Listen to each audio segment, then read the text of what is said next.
Salut les gars, j'espère que vous allez bien. Les gars, nous allons voir ici une mobilisation massive, mais je dis bien immense, de la population nigérienne qu'il faut saluer. Oui, il faut saluer parce qu'ils sont nombreux.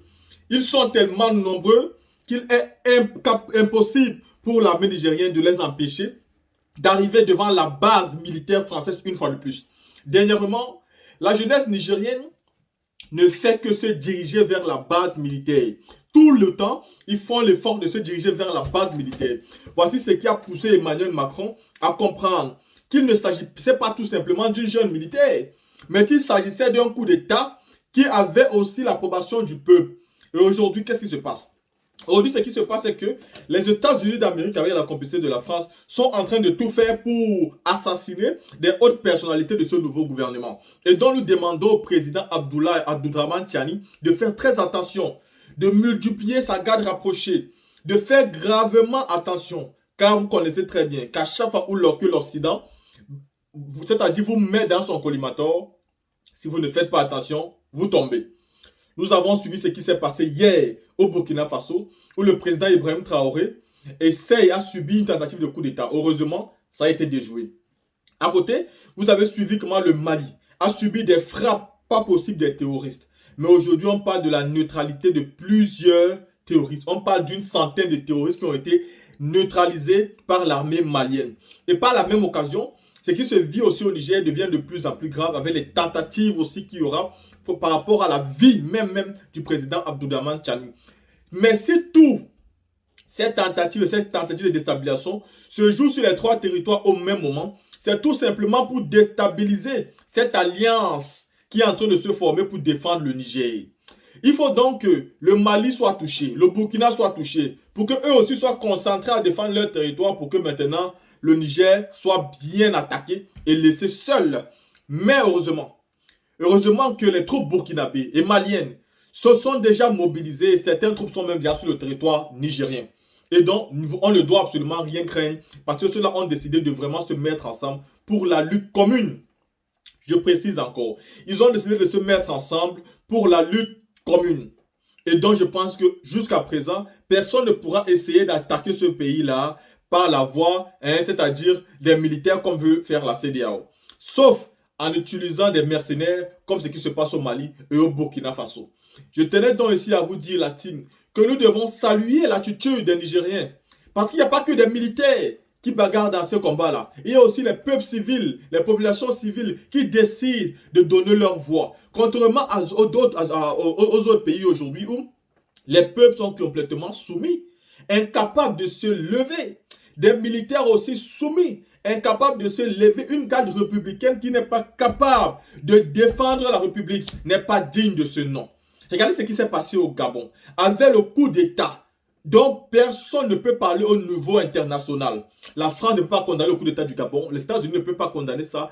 L'Union européenne ne peut pas dire l'Union africaine. Pourquoi? Parce que Ali Bongo a organisé des élections frauduleuses qui n'étaient pas transparentes. Et donc c'est un coup d'État qui est acclamé par toute la classe internationale. Et c'est pareil ici, Alassane Ouattara subissait un coup d'État en 2020 lors de son troisième mandat. Personne n'allait se plaindre de ce coup d'État-là, mais ça devait être considéré comme un bon coup d'État à quelqu'un qui a voulu, c'est-à-dire tripatouiller la Constitution. Dans la team, nous devons saluer ce peuple vaillant du Niger qui sort. La team, abonnez-vous massivement, activez la cloche de notification, likez, partagez et restez connectés pour les prochaines vidéos. Écoutons ici ensemble cette mobilisation des peuples fiers du Niger. Du Niger.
diplomatique visant à éliminer les dirigeants africains gênants semble avoir refait surface, et du moins l'annonce faite par les services de renseignement américains qui ont donc décidé de revenir à cette ancienne pratique telle qu'annoncée par le service russe de renseignement extérieur. Les États-Unis, selon ces derniers, sont très susceptibles d'envisager des options pour la préparation d'une tentative d'assassinat sur le nouveau leadership du Niger. Un tel scénario peut donc être mis conjointement en œuvre avec la France, tel que déclaré par le service de renseignement russe qui avait, on se rappelle, indiqué que Washington n'était pas satisfait du changement de pouvoir au Niger et que les services de renseignement américains discutaient à d'éventuels responsables de l'élimination de la nouvelle direction de ce pays. Et donc Abdourahmane Tchani et sa troupe sont plus que jamais en danger du côté du Niger, et donc les États-Unis semblent vouloir éliminer ces derniers, alors que du côté du Niger toujours on annonce des échanges entre la France et bien sûr Niamey pour le départ rapide des forces françaises. C'est du moins l'annonce faite par le premier ministre du genre, désigné par les militaires, Ali Mahaman Lamine Zeine, qui a annoncé que des échanges sont en cours pour un retrait rapide des troupes françaises. C'était donc lors d'une conférence de presse lundi 4 septembre du côté de Niamey. Mesdames, Messieurs, bonsoir et bienvenue dans cette édition d'Appel sur le continent. À tout de suite.